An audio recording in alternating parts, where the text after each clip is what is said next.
you can't lose if you don't quit. And I think the biggest problem is finding the path that's worth committing to. So I'll give you the most tangible example. Fitness. For the last 30 days, I've eaten the same meal, I've woken up at the same time, I've done the same workout curriculum, and I've just done it every day without focusing on, I want a six pack.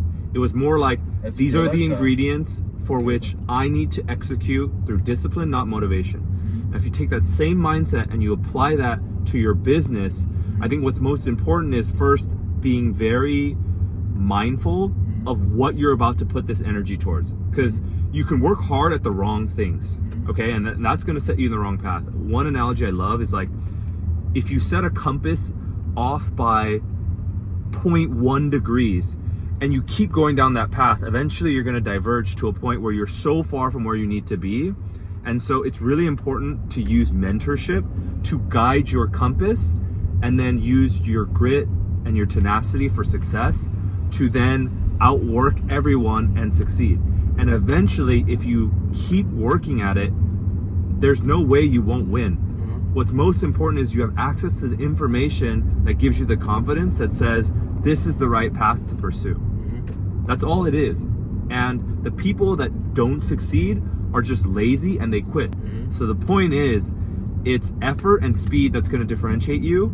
However, you need to apply that to the right things, and you need access to the right information to give you the confidence to pursue the industries and the lines of business that make sense. All right, I'm done. You got your clips in? Yeah. Does it feel different, just out of curiosity, does it feel different when you're actually speaking to somebody and the camera's, because is it pointing at me or just you?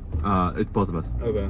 Does it feel different though when you're actually speaking to somebody? And that awkwardness of just having the camera and just you? No. Practice makes perfect, and I feel like I am being very intentional to be my authentic self on and off camera, because at some point, like, you can only hold up a facade for so long.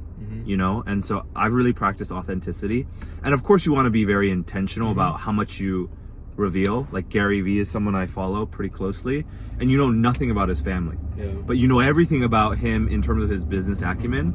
So he shows up authentically for the principles he believes in, but I think how you protect yourself in terms of your authenticity is not bring in your family and your personal relationships into. But you bring those experiences and you apply those to other people's lives. Exactly. Like you give your, you know, life experience, not like, hey, this is my But you don't mom. give exact, like, exactly. I don't even have to go deep into it with you. You know, I love talking to you because I don't even have to explain myself. You get me, you know what I'm saying? So. A lot of people have information, nobody acts on it. But it's until you execute, you actually know it. A lot of people will hear that and not do anything. So that's the difference.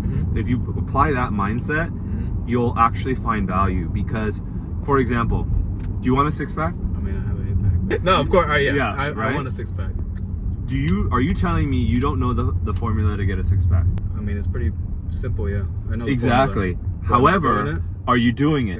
Exactly. It's the same with all this information that is given. But so it goes back to the analogy of they're giving the recipe for a six pack, right? And it's mental masturbation, but no one's gonna do it. So there's the value in listening to these guys. The difference between you and everyone else that's listening to their word is your ability to execute upon what you're hearing. They could also be putting all that information out there because they know people won't actually take action.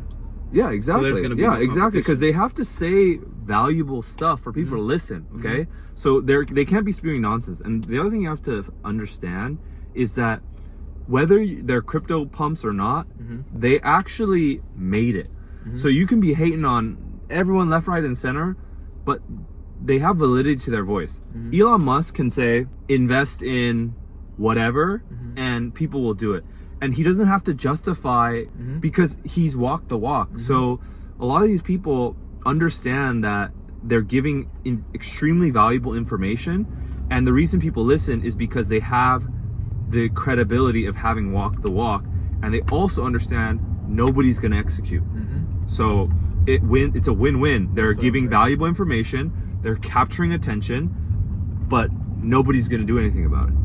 And so I think that's why it's valuable to listen to them, because then you got to pick and choose your battles and be like, okay, this makes sense. I'm going to execute on this particular, knowledge drop. Here's something. Only successful people have haters. If you don't have haters, that means you haven't done anything. Of course. Bro, Kobe had haters. How does the person who's dedicated his entire life to a game have haters on the game? Always. So having haters is a compliment. Absolutely. But it goes back to just like, first of all, if you're hating, you're not successful.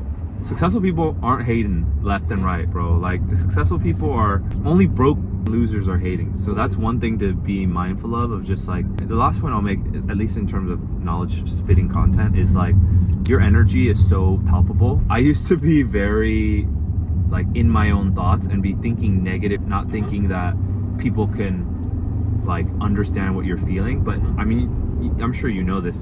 I think there's like some stat where like you have a foot of energy feel of based on how you're feeling. So like if you're feeling grateful and abundant, people within like a foot radius around you can kind of feel that energy. I kind of was talking about it to her earlier because I was on the phone with somebody and I kind of spilled on that. But yeah. I mean, that's all it is. It's just like what you're thinking of comes through in the way people feel around you. That's it. And that's a learning that I've had to apply myself, because like growing up I was not so accepted as and subject to racism, like all the things, right? I mean, Crimea River, you've experienced worse. And I think my default mindset has always been like, not so happy or like in a good mindset.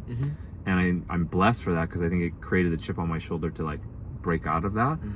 But now as you grow older and more sophisticated and you run in different circles, I mean, the most successful and wealthy people are the ones that have a gravitas of energy that's extremely positive and giving and serving of others.